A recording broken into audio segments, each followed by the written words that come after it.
உங்கள் எல்லாரையும் Rita recipes சேனலுக்கு அன்போடு வரவேற்கிறேன்.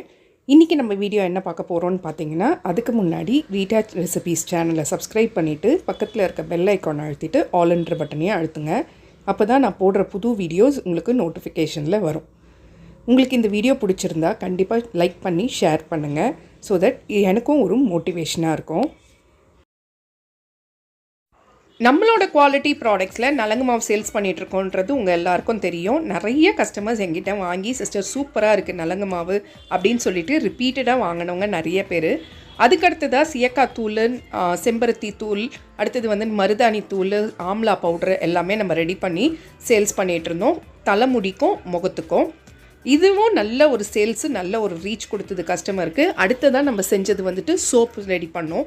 சோப்பில் குப்பமேனி சோப்பு, துளசி சோப்பு, நலங்கு மாவு சோப்பு, மஞ்சள் சோப்புன்ட்டு சோப்புலேயே ஒரு 5-6 வெரைட்டி ரெடி பண்ணி அதையும் சேல்ஸ் போட்டோம். எல்லாமே நல்ல ஒரு லாங் லாஸ்டிங்காக இருக்குது, நல்ல ஒரு ஃப்ராக்ரன்ஸ் இருக்குது அப்படின்னு சொல்லி நிறைய கஸ்டமர்ஸ் வாங்க ஆரம்பித்தாங்க. இப்போ நம்ம லான்ச் பண்ணியிருக்கிறது என்னதுன்னு பார்த்தீங்கன்னா ஹேர் ஆயில் தான், குவாலிட்டி ஹேர் ஆயில். இதில் 12 விதமான பொருட்கள் நம்ம சேர்த்துருக்கோம். துளசி, கற்பூரவல்லி, அடுத்தது மருதாணி, செம்பருத்தி இலைன்ட்டு 12 பொருட்கள் சேர்த்துருக்கோம். செக்கில் ஆட்டின தேங்காய் எண்ணெயை வச்சு தான் நம்ம இந்த ஹேர் ஆயிலை ரெடி பண்ணிகிட்ருக்கோம். ஸோ இங்கே இருக்கிற ப்ராடக்ட்ஸில் எது வேணும்னாலும் மேலே இருக்க நம்பருக்கு வாட்ஸ்அப் பண்ணுங்கள். இன்னொரு விஷயம் சொல்லணுன்னா, கண்டிப்பாக உங்கள் சப்போர்ட் இல்லாமல், உங்களோட பிளெஸ்ஸிங்ஸ் இல்லாமல் இந்த அளவுக்கு எங்களால் வந்திருக்க முடியாது. ஸோ இந்த ஹேர் ஆயிலுக்கும் உங்களோட சப்போர்ட்டையும் அன்பையும் எனக்கு கொடுப்பீங்கன்னு நான் நம்புகிறேன்.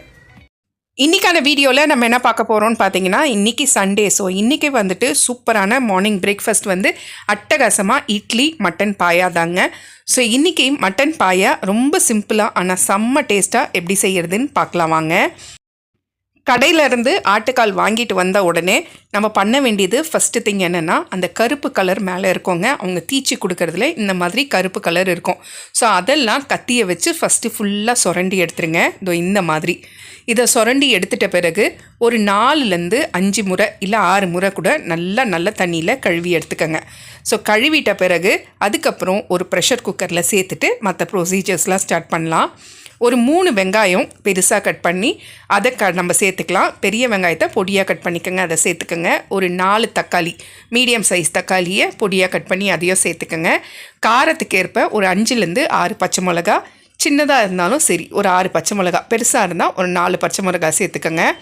இஞ்சி பூண்டு பேஸ்ட் ஒரு 3 டீஸ்பூன் சேர்த்துக்கோங்க.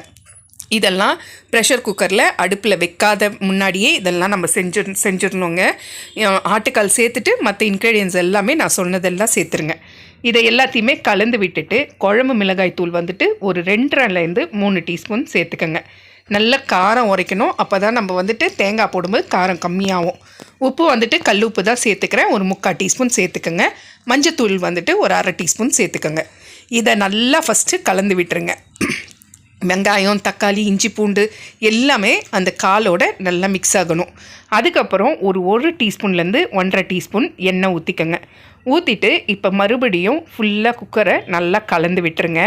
இதுக்கப்புறம் ஒரு 2 சொம்பு இல்லை 1/2 சொம்பு தண்ணி ஊற்றிக்கோங்க. நான் இந்த ஜாடியில் 2 ஜாடி தண்ணி ஊற்றிக்கிறேன்.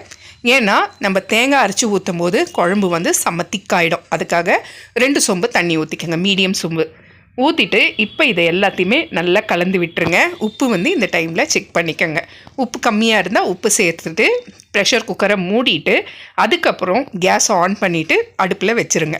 வச்சுட்டு கிட்டத்தட்ட ஒரு 6 விசில்லேருந்து 7 விசில் மீடியம் ஃப்ளேமில் வச்சு விட்டுருங்க. இது ரெடியாகி வரத்துக்குள்ளே நம்ம ஒரு மிக்ஸி ஜாரில் ஒரு 1/2 முடி தேங்காய் பொடியாக கட் பண்ணி அதையும் சேர்த்துக்கலாம்.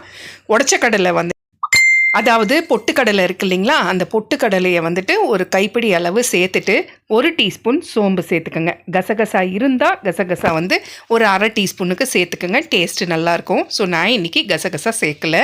ஸோ இதை மட்டுமே நல்லா பேஸ்ட் மாதிரி அரைச்சிட்டு வந்துடுங்க. இப்போ 7 விசில் விட்ட உடனே ப்ரெஷரெல்லாம் நல்லா ரிலீஸ் பண்ணிட்ட பிறகு அதுக்கப்புறம் குக்கரை திறந்து இந்த அரைச்ச தேங்காவை அதில் சேர்த்துருங்க. இப்போ ஒரு 2-3 நிமிஷத்துக்கு நல்லா கொதிக்க விட்டுருங்க. ரொம்ப கொதிக்க வேண்டாம், 2 நிமிஷம் இல்லை 3 நிமிஷம் அவ்வளோதான் கொதிக்கணும். அதுக்கு மேலே கொதித்து வந்த உடனே கொத்தமல்லி ஒரு கைப்பிடி அளவு கொத்தமல்லி அலசிட்டு சேர்த்துக்கோங்க. அவ்வளோதாங்க, சூப்பரான மட்டன் பாயா ரெடி ஆகிடுச்சுங்க. பாயாவும் நல்லா வெந்திருக்கும். ஒரு 7 விசில் விட்டதுனால அந்த சாரெல்லாம் வந்துட்டு அந்த குழம்புல இறங்கி நல்ல எண்ணெய்லாம் பிரிஞ்சு அட்டகாசமான டேஸ்ட்டில் இருக்கும். கண்டிப்பாக மிஸ் பண்ணாமல் ட்ரை பண்ணி பாருங்கள். அதுக்கப்புறம் நம்ம இட்லி இல்லைன்னா தோசைக்கு மாவு போட்டு அது எப்படி செய்கிறதுன்னு பார்க்கலாம். ஸோ நான் இன்றைக்கி செய்ய போகிறது இட்லிக்கு தாங்க. ஒரு 4 கிளாஸ் இட்லி அரிசி எடுத்துக்கோங்க ஒரு பாத்திரத்தில். எடுத்துட்டு இதை வந்து நல்லா கழுவிட்டு ஒரு தண்ணி ஊற்றி ஒரு 6 மணி நேரம் ஊற வச்சுக்கோங்க. இது கூட வந்துட்டு தனியாக வேறு பேஷனில் 1 கப்பு உளுந்து, 4 கப்பு இட்லி அரிசிக்கு 1 கப்பு உளுந்து, எந்த கிளாஸில் அளக்குறீங்களோ அதே கிளாஸில் உளுந்து எடுத்துக்கோங்க. அளந்துட்டு இது கூட வந்து 1 டீஸ்பூன் வெந்தயம் சேர்த்துக்கோங்க. ஒரு 5லேருந்து 6 மணி நேரம் நல்லா ஊறிட்ட பிறகு அதுக்கப்புறம் நம்ம ரெண்டுத்தையும் தனித்தனியாக தான் அரைக்க போகிறோம். ஸோ ஃபஸ்ட்டு வந்துட்டு உளுந்து சேர்த்துக்கலாம். நீங்கள் மிக்சியில் அரைக்கிறீங்க அப்படின்னா மிக்சியை வந்துட்டு ஒன்று கொஞ்சம் நேரம் ஃப்ரீசரில் வச்சுட்டு இல்லை ஃப்ரிட்ஜில் வச்சுட்டு அதுக்கப்புறம் அரைங்க. ஹீட் ஆகாது மிக்சி. கிரைண்டரில் அரைக்கிறீங்க அப்படின்னா நீங்கள் கேஷுவலாக எப்போவுமே செய்கிற மாதிரி போடலாம். இப்போ வந்துட்டு உளுந்து ஃபஸ்ட்டு நல்லா அரைஞ்சி வரட்டும். நடுவில் கொஞ்சமாக தண்ணி ஊற்றிக்கோங்க. ஒரு 15 நிமிஷத்துலேருந்து 20 நிமிஷத்துக்குள்ளே உளுந்து நல்லா வந்துட்டு மசஞ்சு வந்துடுங்க. கொஞ்சம் தண்ணி லைட்டாக சேர்த்துக்கோங்க.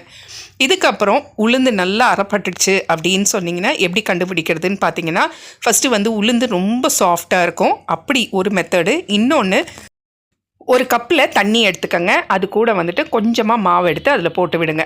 மேலே ஃப்ளோட் ஆச்சு அப்படின்னா மாவு நல்லா மசிஞ்சு வந்துருச்சுன்னு அர்த்தம். ஸோ இதுக்கப்புறம் அதை எல்லாத்தையுமே வழித்து எடுத்துகிட்டு ஒரு பவுலில் சேர்த்துட்டு அதுக்கப்புறம் நம்ம இட்லி அரிசி ஊற வச்சோம் இல்லைங்களா, அதை வந்து நல்லா தண்ணி இருத்துட்டு சேர்த்துக்கோங்க. இட்லி அரிசி அரையப்படுறதுக்கு கிட்டத்தட்ட ஒரு 20 நிமிஷத்துலேருந்து 1/2 hour ஆகுங்க நல்லா அரைப்படுறதுக்கு. நல்ல மைய அரைப்பட்ட பிறகு ஒரு 30 மினிட்ஸ் கழித்து பார்த்திங்கன்னா நல்ல மைய அரைப்பட்டுருங்க. ஸோ இந்த மாதிரி பதத்துக்கு இருக்கணும். நல்ல மைய அரைப்பட்ட உடனே நம்ம எந்த உளுந்து மாவில் வந்துட்டு பவுலில் சேர்த்தோமோ அதே பவுலில் வந்துட்டு இந்த அரிசி மாவையும் சேர்த்துக்கோங்க. ஃபுல்லாக எடுத்துட்ட பிறகு அதுக்கப்புறம் நம்ம கரைச்சிக்கலாம். ஸோ மாவை ஃபுல்லாக எடுத்துட்ட பிறகு இப்போ கரைக்க ஆரம்பிச்சிடலாம். நான் உப்பு சேர்க்க மாட்டேன். உப்பு வந்துட்டு இட்லி ஊற்றும் போது தான் உப்பு சேர்ப்பேன். ஸோ அதுக்கு வந்து ஃபஸ்ட்டு வந்து நல்லா கரைச்சி விட்டுக்கோங்க. கையிலேயே கரைங்க. கரண்டி எதுவும் சேர்க்க வேண்டாம். கையிலேயே கரைச்சி விடுங்க. நல்லா கரைச்சிட்ட பிறகு அதுக்கப்புறம் ஒரு தட்டு போட்டு மூடி ஒரு 8 மணி நேரம் அப்படியே விட்டுருங்க. அது நல்லா ஃபெர்மெண்ட் ஆகி வரட்டும். 8 மணி நேரம் கழித்து ஓப்பன் பண்ணிக்கலாம். ஸோ மாவு வந்து நல்லா பொங்கி புளிச்சு வந்துருச்சுங்க. ஸோ இந்த டைமில் வந்துட்டு நம்ம நல்லா மாவை கலந்து விட்டுட்டு உங்களுக்கு வேணும்னா வேறு பவுலில் கொஞ்சம் மாவு எடுத்து வச்சு அதில் உப்பு சேர்த்து இட்லி ஊற்றிக்கலாம். நான் வந்து இதுலேயே தான் சேர்க்குறேன்.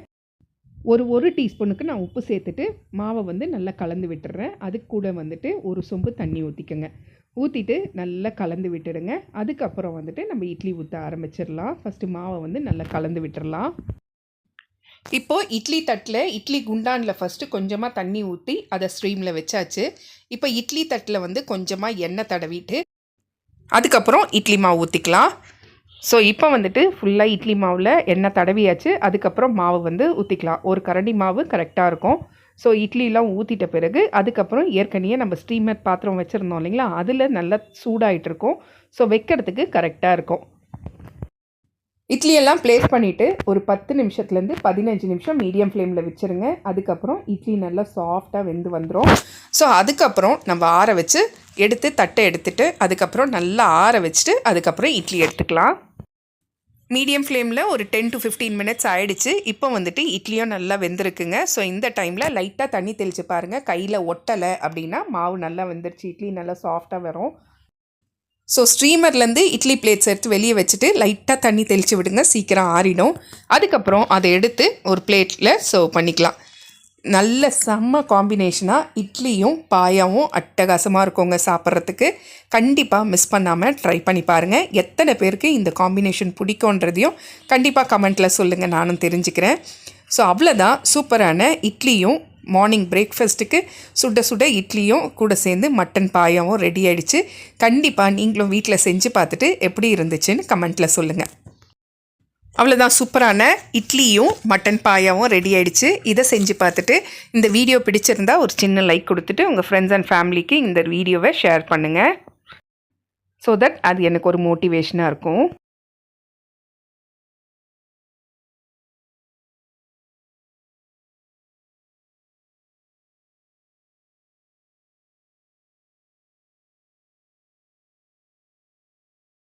ரீட்டா ரெசிபீஸ் சேனலுக்கு சப்ஸ்கிரைப் பண்ணிவிட்டு பக்கத்தில் இருக்க பெல் ஐக்கான் அழுத்திட்டு ஆல்ன்ற பட்டனையும் அழுத்துங்க.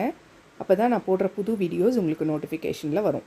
இந்த வீடியோ உங்களுக்கு பிடிச்சிருந்தா உங்கள் ஃப்ரெண்ட்ஸ் அண்ட் ஃபேமிலி ரிலேட்டிவ்ஸ்க்கு ஷேர் பண்ணுங்கள். ஸோ தட் அது எனக்கு ஒரு மோட்டிவேஷனாக இருக்கும். வீடியோ பிடிச்சிருந்து நல்லா இருந்துச்சுன்னா ஒரு சின்ன கமெண்ட் கொடுங்க.